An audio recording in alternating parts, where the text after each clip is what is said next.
Hey guys, welcome back to Indira education centre. दोस्तों, आज हम पढ़ने वाले हैं यूपी पेट 2022 और रेलवे ग्रुप डी के प्राचीन इतिहास में वैदिक संस्कृत के महत्वपूर्ण प्रश्नों को। दोस्तों, वैदिक संस्कृत से जितने भी महत्वपूर्ण तथ्य या जितने भी महत्वपूर्ण प्रश्न बनते हैं उन सबको हमने कवर किया है।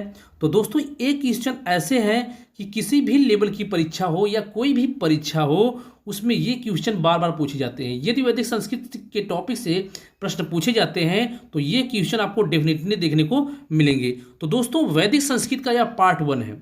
दोस्तों, पार्ट 1 में हमने वैदिक संस्कृत के सामान्य जानकारी को कलेक्ट किया है और पार्ट 2 में हम देखेंगे वेद। दोस्तों, ऋग्वेद, यजुर्वेद, सामवेद और अथर्ववेद के बारे में देखेंगे। जितने भी महत्वपूर्ण प्रश्न बनेंगे उनको हम कलेक्ट करेंगे। तो दोस्तों, वैदिक संस्कृत के पार्ट 1 का पहला क्वेश्चन है हमारा कि वैदिक संस्कृत का काल कब से कब तक माना जाता है। तो वैदिक संस्कृत का काल 1500 ईसा पूर्व से 600 ईसा पूर्व तक माना जाता है। कब से कब तक? तो 1500 ईसा पूर्व से 600 ईसा पूर्व तक। वैदिक संस्कृत को कितने भागों में बांटा गया है? तो वैदिक संस्कृत को 2 भागों में बांटा गया है। पहला है आपका ऋग वैदिक संस्कृत, दूसरा है आपका उत्तर वैदिक संस्कृत। नेक्स्ट क्वेश्चन हमारा कि ऋग वैदिक संस्कृत का काल कब से कब तक माना जाता है। तो ऋग वैदिक संस्कृत का काल 1500 ईसा पूर्व से 1000 ईसा पूर्व तक माना जाता है। उत्तर वैदिक संस्कृत का काल कब से कब तक माना जाता है? तो 1000 ईसा पूर्व से 600 ईसा पूर्व तक।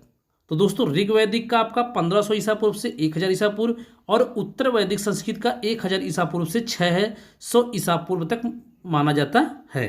तो दोस्तों, कहा जाता है कि वैदिक संस्कृत का निर्माण आर्यों द्वारा हुआ था। किसके द्वारा? आर्य समाज द्वारा वैदिक संस्कृत का निर्माण किया गया था।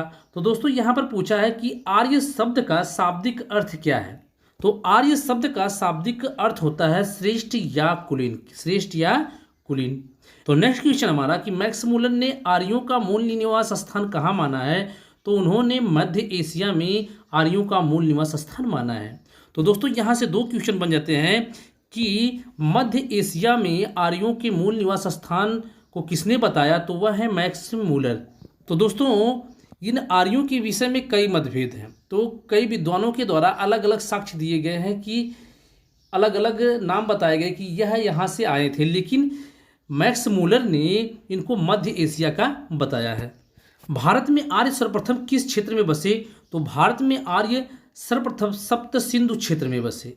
दोस्तों, सप्त सिंधु क्षेत्र आधुनिक समय में किसको माना जाता है। तो जो सप्त सिंधु क्षेत्र पहले था वह आज का पंजाब तथा उसके आसपास के क्षेत्र हैं।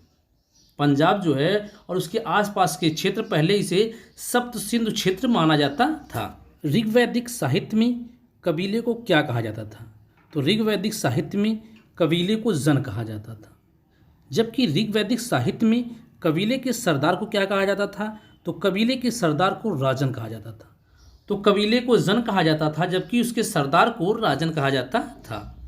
ऋग्वैदिक काल में सबसे छोटी इकाई किसे माना जाता था। तो ऋग्वैदिक काल में सबसे छोटी इकाई परिवार या कुल को माना जाता था। किसको?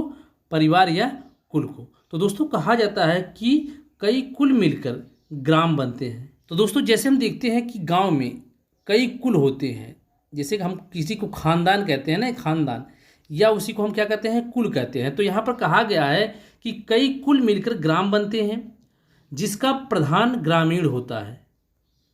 किस नाम से जाना जाता था? तो ग्रामीण नाम से जाना जाता था। और कई ग्राम मिलकर विष होते थे जिसके प्रधान को विषपति कहते थे, तथा कई विष मिलाकर जन होता था जिसका प्रधान राजा होता था। तो दोस्तों, यह भी बहुत इंपॉर्टेंट है कि कई कुल मिलकर ग्राम बनते थे जिसका प्रधान ग्रामीण होता था, और कई ग्राम मिलाकर विष बनते थे जिसका प्रधान विषपति होता था, तथा कई विष मिलाकर जन होते थे जिसका प्रधान राजा होता था। उत्तर वैदिक काल के राजनीतिक संगठन की मुख्य विशेषता क्या है। तो उसकी मुख्य विशेषता है बड़े राज्यों तथा जनपदों की स्थापना करना। राजत्व के दैवी उत्पत्ति की सिद्धांत का सर्वप्रथम उल्लेख किसमें किया गया है। तो वो किया गया है ऐत्रेय ब्राह्मण में। उत्तर वैदिक काल में किस प्रकार का परिवार था। तो उत्तर वैदिक काल में संयुक्त परिवार और पितृसत्तात्मक था। दोस्तों, इससे पहले हमने देखा था कि सिंधु घाटी सभ्यता में परिवार कैसा था या समाज कैसा था। तो वह समाज था मातृसत्तात्मक, जबकि उत्तर वैदिक काल या कहेंगे कि वैदिक काल में समाज कैसा था, पितृसत्तात्मक, अर्थात पिता की सत्ता चलती थी और परिवार संयुक्त था।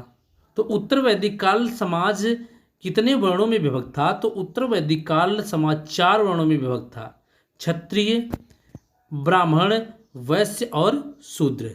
उत्तर वैदिक काल में स्त्रियों की स्थिति कैसी थी, तो उत्तर वैदिक काल में स्त्रियों की अच्छी स्थिति नहीं थी, जबकि ऋग वैदिक काल में स्त्रियों की स्थिति अच्छी थी। दोस्तों अच्छी क्यों नहीं थी कि उन्हें धन संबंधी तथा किसी प्रकार के राजनीतिक अधिकार प्राप्त नहीं थे या किसी चीज पर फैसला करने का अधिकार नहीं था। उत्तर वैदिक काल में सबसे प्रमुख देवता किसको माना जाता है, तो उत्तर वैदिक काल में सबसे प्रमुख देवता ब्रह्मा को माना जाता है, जबकि ऋग वैदिक काल में सबसे प्रमुख देवता या सबसे महत्वपूर्ण देवता इंद्र को माना जाता है। ब्रह्मा के बाद विष्णु एवं शिव को माना जाता है। लोहे के प्रयोग का सर्वप्रथम साक्ष्य कहाँ से प्राप्त होता है, तो लोहे के प्रयोग का सर्वप्रथम साक्ष्य अतरंजी खेड़ा उत्तर प्रदेश से प्राप्त होता है। दोस्तों कब प्राप्त हुआ था, तो 1000 ईसा पूर्व में हुआ था। बहुत ही इंपॉर्टेंट क्वेश्चन है, इसे आप ध्यान रखिएगा। सांख्य दर्शन के रचयिता कौन है, तो आपके कपिल।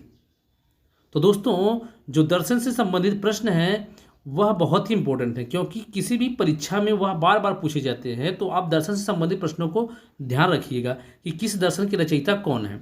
तो सांख्य दर्शन के रचयिता कौन है, कपिल महोदय हैं। योग दर्शन के रचयिता कौन है, तो योग दर्शन के रचयिता आपके हैं महर्षि पतंजलि। कौन है, महर्षि पतंजलि। न्याय मीमांसा दर्शन के रचयिता कौन है, तो न्याय मीमांसा दर्शन के रचयिता आपके गौतम है। कौन है आपके, गौतम। पूर्व मीमांसा दर्शन के रचयिता कौन है, तो पूर्व मीमांसा दर्शन के रचयिता जैमिनी महोदय हैं। जबकि उत्तर मीमांसा दर्शन के रचयिता कौन है, तो उत्तर मीमांसा दर्शन के रचयिता है आपके वादरायण। कौन है, वादरायण। वैशेषिक दर्शन के रचयिता कौन है, तो वैशेषिक दर्शन के रचयिता है कणाद या उलूक। कौन है, कणाद या उलूक। ऋग वैदिक काल में सबसे महत्वपूर्ण देवता किसको माना जाता था, तो अभी हमने बताया कि ऋग वैदिक काल में सबसे महत्वपूर्ण देवता इंद्र को माना जाता था, जबकि उत्तर वैदिक काल में ब्रह्मा को माना जाता है। ऋग वैदिक काल में सबसे महत्वपूर्ण इंद्र को और इंद्र के बाद अग्नि व अरुण को माना जाता है। सर्वप्रथम 4 आश्रमों ब्रह्मचर्य आश्रम, गृहस्थ आश्रम, वानप्रस्थ आश्रम एवं संन्यास आश्रम का उल्लेख किस उपनिषद में किया गया है, तो सर्वप्रथम 4 आश्रमों का उल्लेख जबालोपनिषद में मिलता है। किसमें मिलता है, जबालोपनिषद में मिलता है। तो दोस्तों वैदिक संस्कृति से जितने भी महत्वपूर्ण तथ्य, जितने भी महत्वपूर्ण फैक्ट बनते थे, हमने उसको कलेक्ट किया था। दोस्तों किसी भी परीक्षा में व किसी भी लेवल का परीक्षा हो, आज आपको यही क्वेश्चन बार बार पूछे जाते हैं। ये कई हज़ारों बार पूछे गए क्वेश्चन है जिसको हमने ऐड किया। तो दोस्तों इस वीडियो को आप ज़्यादा से ज़्यादा शेयर करें। व्हाट्सएप ग्रुप हो, फेसबुक ग्रुप हो, आप कहीं भी शेयर कर सकते हैं, तो शेयर करिए। दोस्तों आपके शेयर करने से या आपके लाइक से, आपके कमेंट से हमें मोटिवेशन मिलता है, जिससे कि हम मोटिवेटेड होकर अच्छी अच्छी वीडियो लाएं। तो दोस्तों यदि आप लोग इसी तरीके से सभी विषय के फ्री क्लास पाना चाहते हैं तो चैनल को सब्सक्राइब करें, लाइक करें, दोस्तों में ज़्यादा शेयर करें, बेल आइकन को जरूर दबाएं, जिससे आपको वीडियो की नोटिफिकेशन सबसे पहले मिलती रही। तो दोस्तों कल फिर मिलेंगे नेक्स्ट वीडियो के साथ। जय हिंद, वंदे मातरम।